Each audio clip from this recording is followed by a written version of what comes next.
Okay. Yes, we are live. Okay, so hello everyone. Welcome and thank you all for joining us today. My name is Claudia and I am ARC organizer for Testinui. In case this is your first time participating in a Testinui activity, we are a community in which we promote and share knowledge regarding testing and quality. Okay. We have organized, yes. We are live. Okay. We have organized 6 annual conference. We also organize meetups, and we have started organizing webinars. And for this first webinar series, we have invited our keynote speakers from our past conference editions. So before starting, if you have any questions or comments about what Lisa will present, please write them in the live comment panel located on the left of your screen. We will review them at the end of the presentation. So let's start. We are thrilled and excited to have Lisa Crispin today as our special guest. Welcome. Thank you. We had the honor and pleasure to have her at the Testinui conference last year, and it's a privilege to have you, Lisa, today. So thank you again for joining us, and please feel free to start. We have people from Brazil, Argentina, Canada. Shannon is also connected, people from Germany, so welcome. Wow. Yeah, very international. Exciting. That's exciting.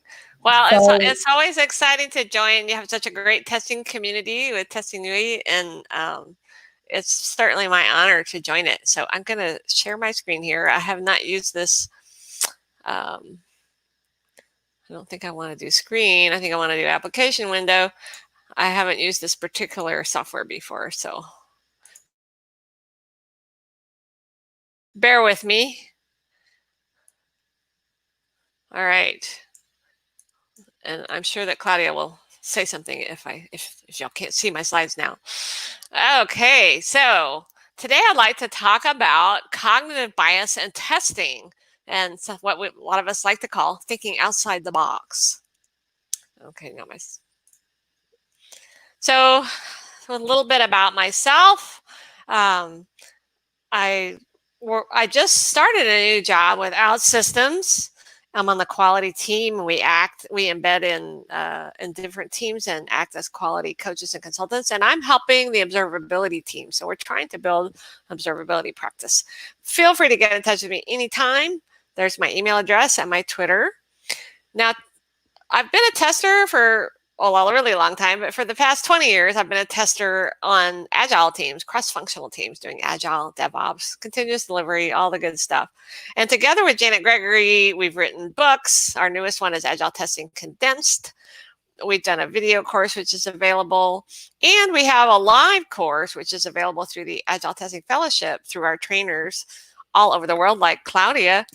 And this is now available as a remotely facilitated course. So you can get the same course that you got in the 3-day live course now as spread over more days to allow more flexibility as an online course with online facilitation, but all the same exercises, all the same group discussions. It's very close to the same experience. So we're really excited about that. And it is available in Spanish. So, and if you go to agiletestingfellow.com, you can see the public courses. Janet herself has a course later this month. So you can learn with the master. So what I'd like to talk about, obviously, is unconscious biases. And we're going to experiment, have a little bit of fun. And I just want to tell you, I'm not an expert on cognitive bias, but I've been quite interested in them and how they impact our ability to test our software. And so I've done a lot of reading and listening to podcasts and things over the past few years. I'm assuming that a lot of you are experienced testers, and so you probably already have a lot of techniques that compensate for unconscious bias. So we'll talk about that. So take a minute and think about, what does unconscious bias mean for you? And just, if we were in a room together, you could tell me, and that's hard to do, although you can certainly use the chat. But write down what it means to you or an example of how you do it, just to get yourself into this thought process. And is it something that we can learn about? Can we learn to be more creative thinkers?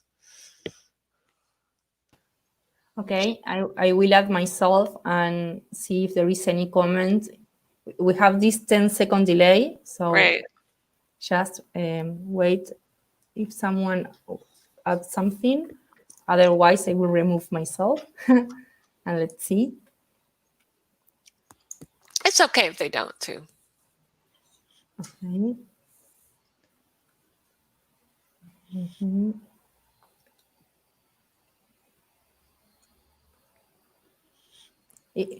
Well, we have the first. Okay, I am seeing in the live one. Let's wait that is here. Okay. Okay. From Manuela, yes, it's possible. So possible to learn and improve. Awesome. Thank you, Manuela. Okay, I think we can continue if you're Alrighty. ready. Thanks. Thank you.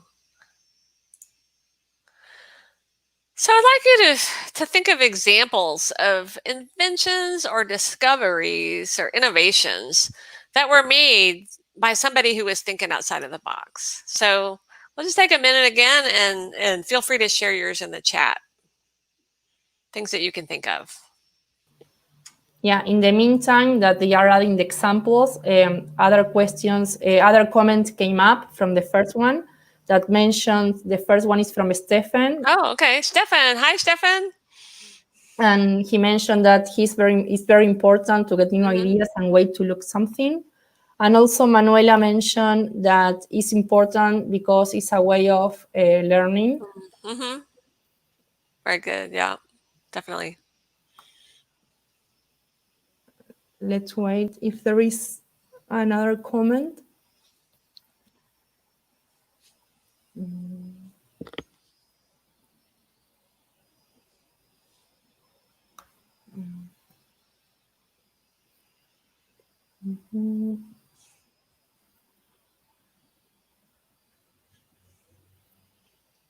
Okay.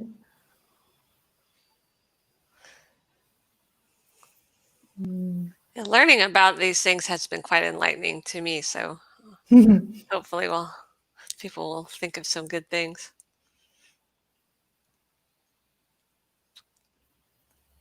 Okay.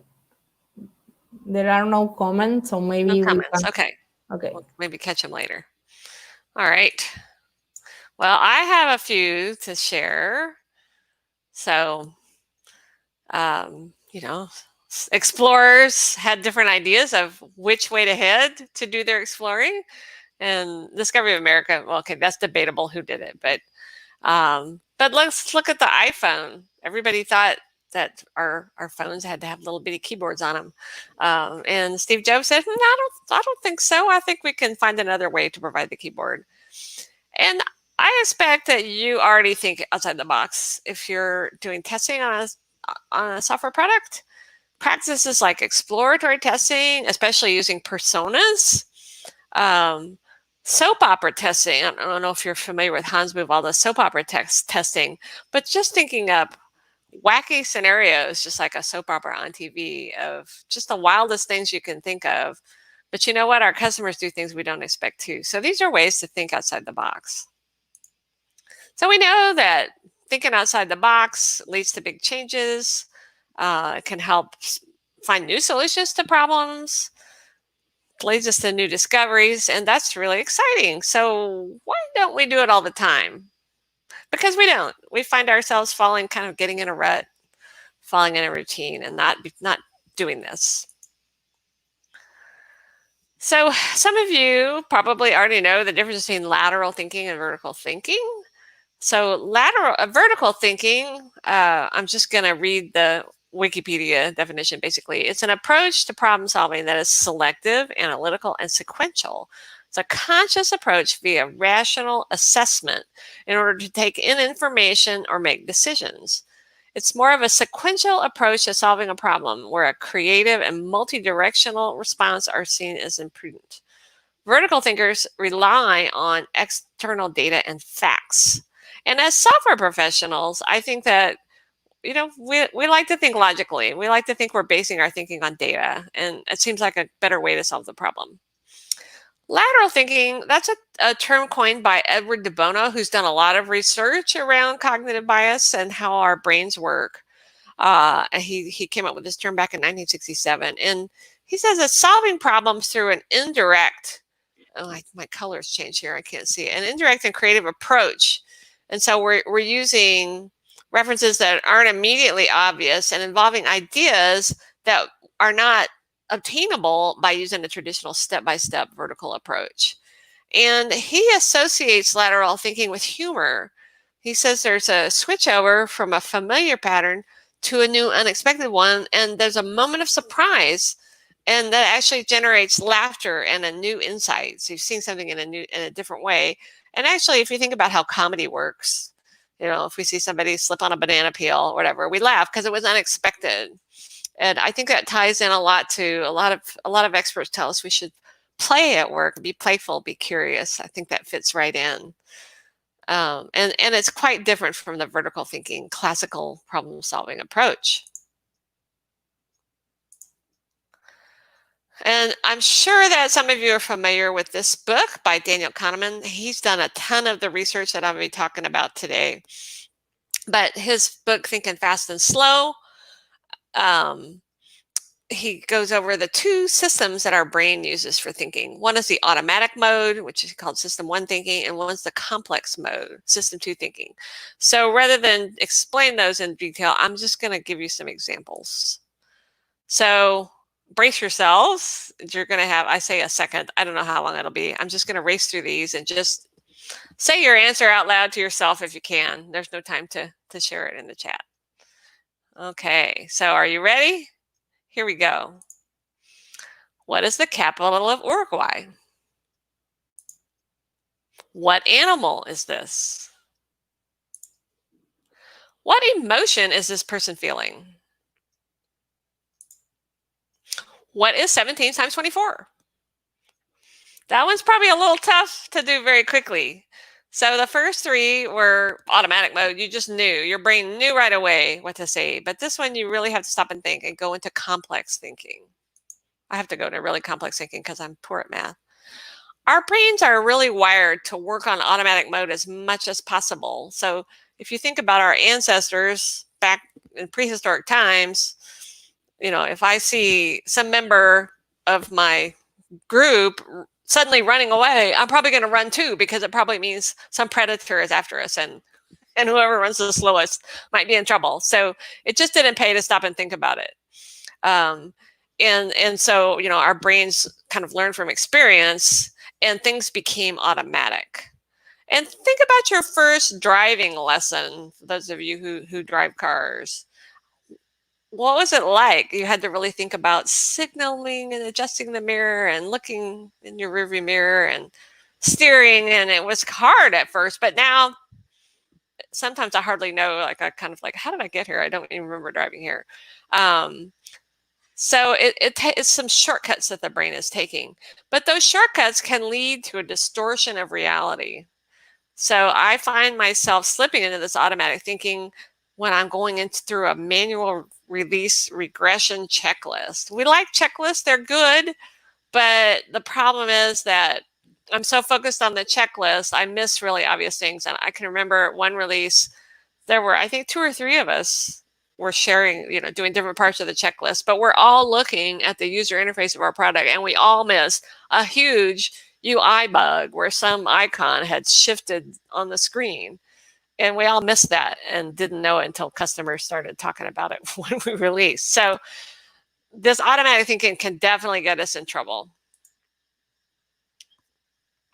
So cognitive biases, there are tons of them, and we're just going to talk about a few of them. But a cognitive bias, going back to Wikipedia, is a systematic pattern of deviation from the norm or rationality and judgment. Individuals create their own subjective social reality from their perception of the input. An individual's construction of social reality, not the objective input, may dictate their behavior in the social world. So let's talk about our first one. So Solomon Asch is a researcher in this area, and he thought that if the answer to a question was really obvious, that a group of people would not be influenced by each other. So they would not conform. They would all have their independent thinking and give the correct answer. So what he did was he got a group of people and he seated in a few people who were already set up to give a wrong answer on purpose. And then the rest of the people didn't know that. So what he exposed everybody to this picture and said which line matches the first line. And the results showed a surprisingly high degree of conformity. So he did this, I think, 18 times. And on one trial, 3/4 of the people in the room gave the wrong answer, just because some other people in the room were purposely giving the wrong answer. And on average, out of all his trials, people conformed 1/3 of the time, even if there were only 3 people in the room who were set up to give the wrong answer. So again, this probably goes back to our ancestors. I'm not an anthropologist, but probably goes back to our ancestors of, mimicking the behavior of others probably helped keep us safe. So it's not an inherently bad thing, but it can be bad when we're trying to decide what features to add to our software, how to reduce risk, things like that. So conformity bias, sheep are accused of having it, I suppose. It's adjusting your behavior to match a standard. So think about when your team or people on your team were discussing a new feature idea. So if it's only product people in the room or only designers in the room or only developers in the room, the conversation's probably going to go a certain way. They may all end up agreeing with each other. If you put more diverse viewpoints in the room, that might change. I've seen that a lot, especially if it's more senior people in the organization who have the idea.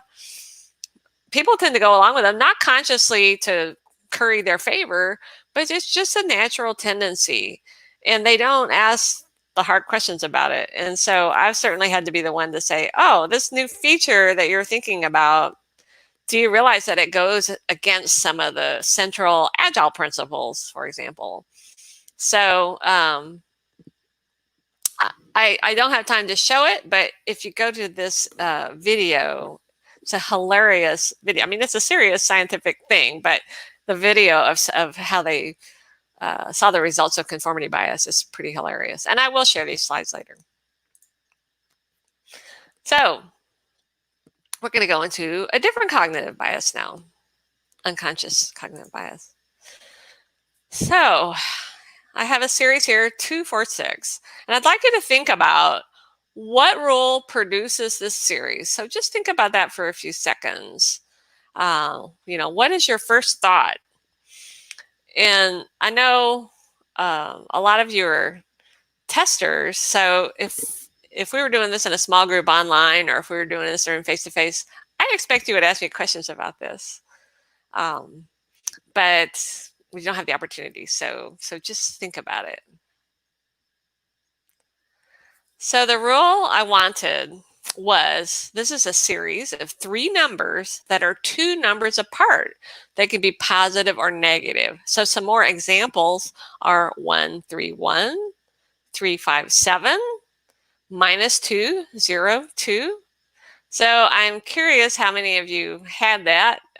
You could get to it if you were able to ask me questions, but most people are going to jump to a conclusion. Maybe the next one's just 8, whatever. You don't really have enough information. This is an illustration of confirmation bias. If you went with the, it's even numbers type of thing, because that's what you're used to, that's confirmation bias. So let's talk about that for a minute. So it's the tendency to search, interpret, favorite, and recall information in a way that confirms one's pre-existing beliefs or hypotheses. So I'll give you an example of how this affected me as a tester. I worked on a team that we were developing a financial services application, doing stock trade, mutual fund trades, and things. And when I first started there, I would see unexpected rounding differences. So we were rounding numbers out to 6 decimal places. These are dollar amounts. And I asked the developers, and they're like, "Oh, don't worry, that just happens, and it all comes out even in the end. So don't worry about it." And well, I went around with the crowd. So that's some conformational bias that I went with the crowd, and I just ignored it. And after, I was used to seeing it. So I mean, really, literally, a couple years went by that I was used to seeing it. It was what I expected. Then when I was pairing with a brand new tester, he immediately was like, we were running some test cases through a test automation fixture to see the results. And he's like, well, hey, these are off. I said, no, that's just normal. And he's like, I don't know. So he went off on his own, did some math, and discovered that our algorithm was indeed flawed. So for years, we had been doing this wrong. And I hope it did all work out because, like I say, although this was just penny dust, as we called it, it was still somebody's money. So we felt bad. So this is something to look out for. And it's unfortunately something that happens all the time in society. I know I do it now that I know it's an unconscious bias. It's probably more conscious, but I still do it. And, it can be humorous. Dilbert has his take on it. So, these biases definitely can get us into trouble. Okay. Let's explore another one. Okay, I'm really challenging your brains here. So in your head, compute the product of these numbers in 5 seconds. The numbers 1 to 8. I'm just going to wait here for a few seconds. Okay, write down your answer. Now, I want you to compute the product of the numbers 1 to 8 in 5 seconds, but starting with 8. So I'll give that a few seconds. Write down your estimate. You're just guessing here. You're not going to really do that computation. All right, so this is another study from Dan Kahneman along with Amos Tversky. When they do it where the low numbers come first, the guesses are lower. When they start with a big answer, the first calculations are big numbers, the estimate is higher. Still not correct because the correct answer is 40,320. So that's an interesting result. And they call this anchoring bias or anchoring effect or anchoring heuristic. It has a lot of different names, but basically anchoring. And what that's about is whatever reference point you start with influences your adjustments. Even as you get more information, you don't use that information to the full extent. You're tied to your first reference. And this happens in, this affects a lot of things in software development. So for example, frameworks like Scrum, we have 2-week sprints. Well, that can become an anchor. So teams plan their stories in a 2-week sprint, but they got this 2-week time slot in the brain. And what ends up happening so often is we get to almost the last day of the 2 weeks and they're scrambling to finish all the stories. And guess what? Now we don't have time to do the right testing on it. It's a scrummer fall. So that these kind of anchoring effects can happen without us even realizing it. So another one. I'm making you do a lot of work here. So write down all the English words you can think of that start with the letter K. So kale or kangaroo. Those are some examples. So I'm going to give you a few seconds for that.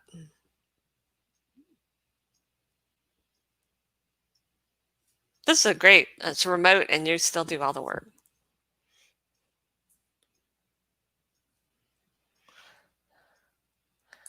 All right, now write down all the English words you can think of that have K as the third letter of the word, like taken or token. I'll give you a few seconds for that. I don't know how many seconds I gave you on the first one, so it may not be a totally fair exercise.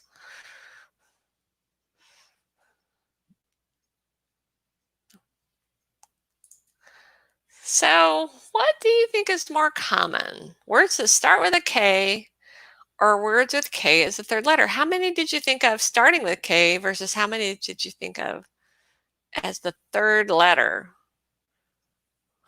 You could go ahead and put that in the chat if you, we'll wait for a little while and see if we can get feedback on that. If any of you are willing to share what you came up with. Okay, let's see. We have a few comments that we can read while they are answering. Okay. So let me scroll because we have a few.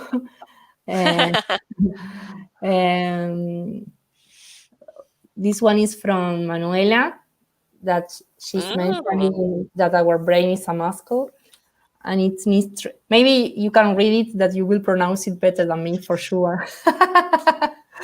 Yeah, our brain is a muscle. It needs training, and the typical education is not dedicated to teach thinking outside the box. Very true. People have to be controlled to produce and obey. So yeah, our educational system does not necessarily promote this. It's very true. Yeah, another one from Juliana from Brazil. Oh, great. It's interesting to see how common it is to see children thinking outside the box. What makes us change? That's so interesting. And I have a feeling it's the same reason children learn new languages more quickly, is they're not afraid to fail. They're not bothered by failing and learning. They have the agile mindset. So they just experiment, learn something, and try something new. We should adopt that beginner's mindset for sure. Another one related to this comment, and then we come back to the presentation, and then we read the next one later. Okay. Social control to work and be productive. Yeah. Yeah. Yes. Our culture really affects us there. Okay, so we have one comment related to the question about the K later. Okay.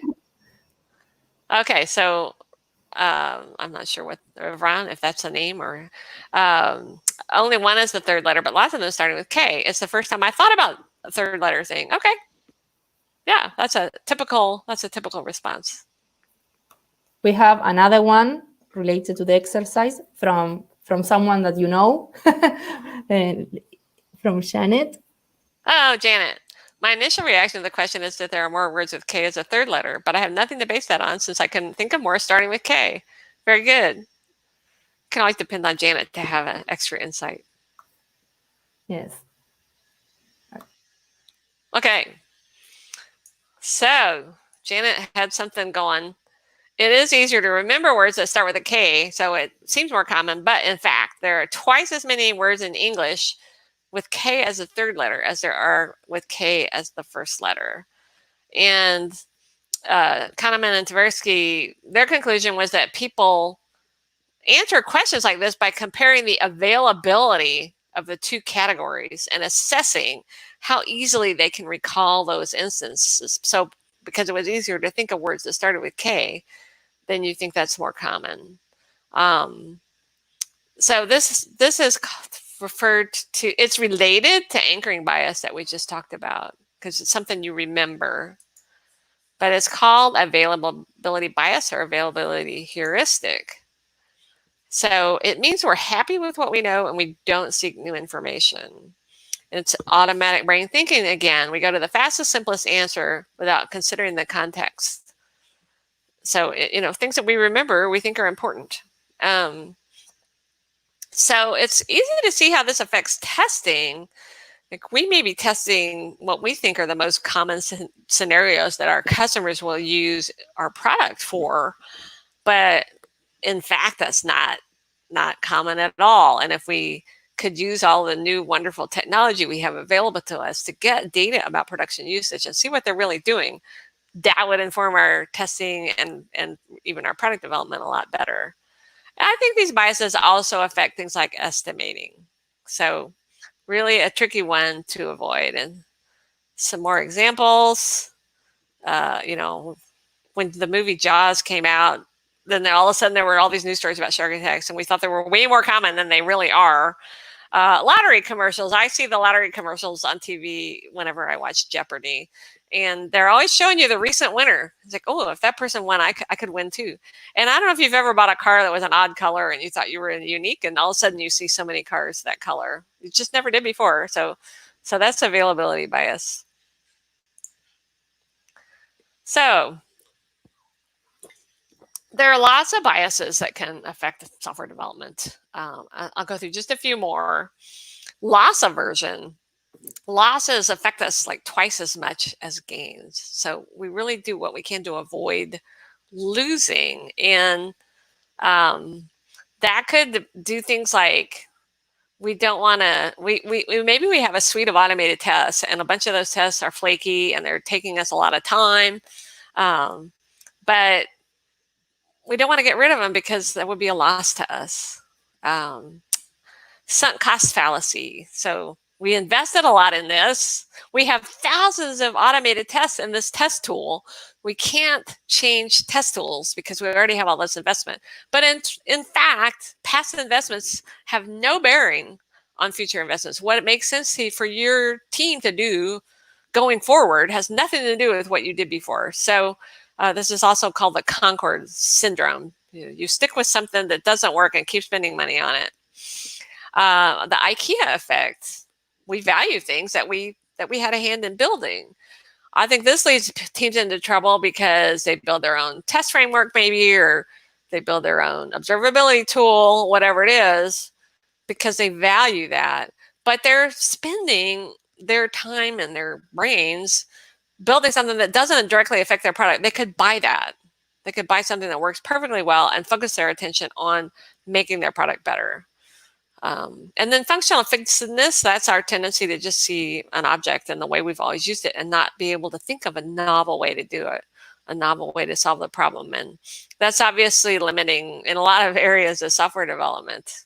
We don't necessarily see alternative solutions, or we don't understand risk properly. So just a few of those biases. So how do we get outside of this box? A lot of people, you'll hear a lot of people say, oh, if we're aware of them, we won't succumb to them. And I was hoping that was true. And I looked for a lot of scientific studies around that. And basically they're like, yeah, no, they're unconscious biases. We don't know we have them. Like I say, I can be aware now that when I'm looking through, the internet or Twitter or whatever, and I see things that confirm my values, I'm like, yeah, that person was right. I know I do that. But in general, being aware doesn't help all that much. I think that this is why the whole team approach to quality and testing works so well, because collaborating in a diverse team really helps. I have no science to back this up. I couldn't find any science to support that, but it is my experience. So I hope someday science will support it. So here's something I'd like for you to try with your team. It only takes a few minutes, and it's an experiment in lateral thinking. So you don't you do this right now. It's just something I want you to have to do with your team later. So get your team together and ask, how would you test a soda machine? I have no idea how that translates into the other languages that you all might speak, but don't clarify what you mean by a soda machine either. And then have them write their ideas down individually, how they would test it. And let them do that for a few minutes. And then have them in small groups, ask them to share their ideas with each other, and then see if they can brainstorm more ideas, collaborate, work together, see if they get more ideas. Let them do that for a few minutes. And then ask them if they came up with more ideas together than they had individually. And when I've done this with groups, they generally, although each individual had a lot of different ideas, so when they get them together, they already have a big pool of ideas, and it spurs them to think of more. One of the interesting things is everybody has a different idea of what is a soda machine if you don't clarify it. It could be a vending machine. It could be the machine you get your soda out of in McDonald's, or old-fashioned seltzer soda water bottle. Those things are cultural, I'm sure. But anyway, it's just a fun exercise just to see the effects of collaboration. So our brains working to make those fast connections, building habits. That was a good thing in our evolution. And it's still a good thing now. It helps us get through our days. But we may be able to build new habits, and we can take steps to compensate, easy for me to say, for our biases. So here are some practices I find helpful, using concrete examples. So when you're having your 3 amigos meetings, you're talking with your product owner, your developers, testers, other people on the team, designers, and the business stakeholders, talk about the feature they want, ask for concrete examples of that feature. as to the business rules and examples to illustrate them. You can turn those into tests that guide your development. That helps remove your bias from the equation. I think that things like strong style pair programming and testing help with it, because you have two people trading off, helping each other see things. I'm typing and Janet notices something on the screen and like, oh, I didn't notice that. Oh yeah, that looks like a problem. And and look at this. So we often feed on each other for those kind of things. Personas and things like that. Ensemble testing, that's a new word I've heard for mob testing. I like it better because it's a kinder word than a mob. But doing things in a group, it just, especially a diverse group, you have a bunch of different perspectives, people with different skills, you can get questions answered right away. The shortest feedback loop you can have, and that helps with overcome our biases. Some ways to practice lateral thinking. There's a practice called visual thinking strategy. I don't have time to go into it a lot. I have a link on my resources to learn more. But basically, you get people together and you look at artwork, and the facilitator helps with this. But you try to tell a story about what's happening in the painting or whatever you're looking at. And I've really found that super effective with my team to promote psychological safety, to promote lateral thinking. People have ideas. It's like, somebody next to me saw something I didn't see in the painting, and that makes me notice something else. And we can create this whole story around it. It's something that's used by medical schools and by the CIA to train people to be better at observation, because you have to back up what you observe with what you saw, with concrete facts. Enigmas, riddles, escape games. I don't know if there are online escape games, but doing something like that in a group is really effective. And again, using personas. So what have we learned? Our brain really likes automatic thinking, and that can get us into trouble. So be aware, try different ways that we can compensate for that. And take that whole team approach. Collaborate with a diverse group to promote lateral thinking. So again, I will share these slides. Some of these biases I got from Joao Prince's Test Bash Home talk, which it's in Ministry of Testing. I don't know if it's behind the pro subscription or not. And then the book Thinking Like a Slow. Jim Hell's got a great podcast. There's a video, something on visual thinking strategy, and soap opera testing. Just Google it. You'll find it. The link was too long to put in my slide. So thank you very much. And now let's just have a little discussion about it. I will. Yeah. Thank you, Lisa. I will stop sharing my screen. Okay. We have comments and questions. So let me add the first one from Stefan. That's why it's quite interesting to take a non-computer scientist into a test team. Exactly. Somebody with a totally different background who's not in that same rut that the rest of us are, because this is how we used to work. Excellent point. We have a question from Shannon. What do I mean by escape games? That's a good question. I should have clarified that for people who don't know. So there are these escape rooms where their puzzle master, or whatever they call them, I'm not an expert at these, sets up a kind of a mystery. And as a group, you have to find the way out of the room. And there are clues everywhere for you. And there's a person facilitating it behind the scenes who helps you get to the next clue if you have trouble. But everybody on your team is doing stuff like, I'm going to go look at this because I think this might be an answer. And somebody else rushes over here and does this. And then it's like, I need someone to help me here. And you collaborate together because you only have a certain amount of time to get out of the room. It's super fun. Yes, we have, sorry. No, I was just going to say, it definitely promotes lateral thinking, because I mean, when I've done that, it's like, how did they think of that?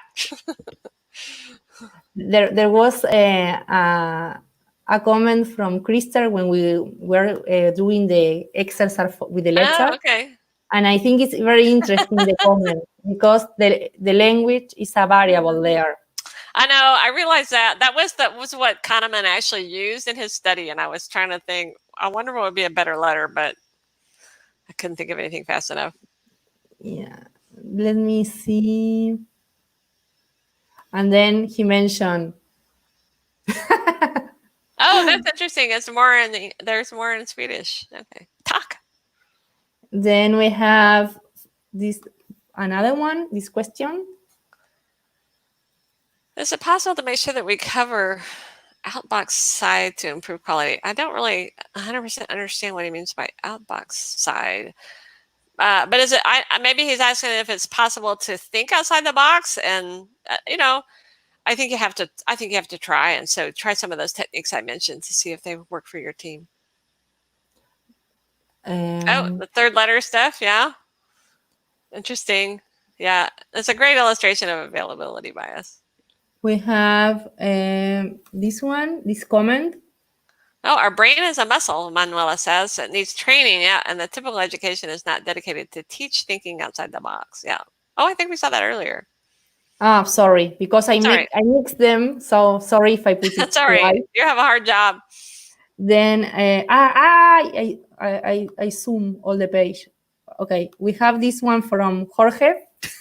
Jorge, I think the main reason people don't think outside the box is because they're afraid of making mistakes. So that's a really important point. I'm glad you brought that up. So in order for this to work, we know from science that psychological safety is a prerequisite to teams being successful at delivering software, especially at becoming higher performing teams.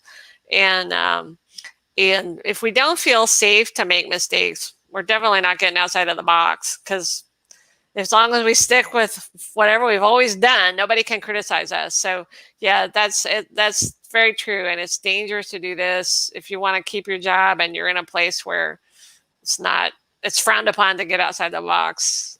You can either try to change that situation, be a change agent, or be quiet, or change your organization by changing your organization. Yeah, related to Jorge's comment, Shannon did another comment after that one. Oh, Janet, could it be because they've never been challenged to do it? Yeah, exactly. Let me look for. Maybe they haven't tried yet. Let me check because I am skimming. Okay, we have another a hard question. We have also from Janet. Oh, count on Janet. Oh, that's an interesting question. How can you tell us how cognitive bias is affecting how we see things happening in the world today? For example, COVID-19. I definitely see the conformational bias is having a huge impact in the United States, because people are not looking at facts. They're working on their value systems. Linda Rising did a great talk about this at Booster 2019. We have our value systems, and those are really almost impossible to change. And so we're going to take in the information that supports our values. And so that's why, when I look on Twitter or on Facebook or in the news, I'm going to feel good when I see something that agrees with my value system. And I'm not even the people who say something against my value system, I'm not going to even pay attention. They may have science to back it up. I'm not going to pay attention. And that's what's so hard. I think it's especially hard for us being in the IT world. I think more than most normal humans, we do work on facts a lot of the time. We do work on science a lot of the time. We like to do scientific method, hypotheses, we measure things, but most of the world doesn't do that. And even in IT, people are used to doing things a certain way. They don't want to change, even if you can show them it would be a better thing. Test-driven development. It prevents 80% of bug. There are scientific studies to show this. How many teams do you know doing test-driven development? So that's an example. But I think the COVID-19, I think the crisis here in the United States with everything going on with the police, it's really hard to change people's minds, because they're just going to keep going with what they already value. A really hard question and answer. We have another question. We have time for another one. So hi, Lisa. When is the ideal time to cover some of the practices related to lateral thinking? In Scrum retrospectives as something unplanned? What's your idea? That's a good thought. What you may be able to do some things as icebreakers at the start of a retrospective. So, for example, how do you test a soda machine? You can do that in 10 minutes. So you could do it as an icebreaker at the start of a retrospective. It might be a nice way to loosen up. The visual thinking strategy is if you had a longer, like if you maybe were having a retrospective of a whole feature or something that you were scheduling more time for the meeting because you're going over several weeks of stuff, it takes 30 minutes. So if you're having a longer meeting, it could help you. But it's probably something to plan separately. Okay, I think Janet's telling me something in chat, but Janet, I can't look at chat right now because I don't even know where that window is. Okay, let me check if we have any other comments. Otherwise, we will wrap up. Let me check. I am seeing the other monitor, sorry. Okay. Okay. So there are no more questions or comments. I think I have read all of them, Okay. But you can read the live comments after the streaming. So if great. There is any other comment, you can answer there. So thanks for not asking me really hard questions, because I did this talk before and people were asking me really scientific questions about cognitive bias, and I was like, oh. It's good, but it's good to learn, and I don't think you have to be an expert at it to get benefit out of thinking about how to overcome it. I think it was a really good presentation as always. Oh, thank you so much, Claudia. I really enjoyed it. Thank you very much. Thank you very much for sharing. And people should get into. I'll share the slides with you so you can make them available. And please get in touch with me on Twitter or email. I'm on LinkedIn, but I'm bad at messaging on LinkedIn, so don't count on that. Okay, thank you very much, Isa. So thank you all for joining us today. Next week, we will have our next webinar with Juliana Herbert as a speaker. So hope you can join us. This webinar will be in Spanish. And thank you again, Lisa and everyone, for joining us today. See you soon and keep safe. And bueno, I will say goodbye in Spanish. Buenas noches y a cuidarse. Nos vemos el próximo martes. Thank you.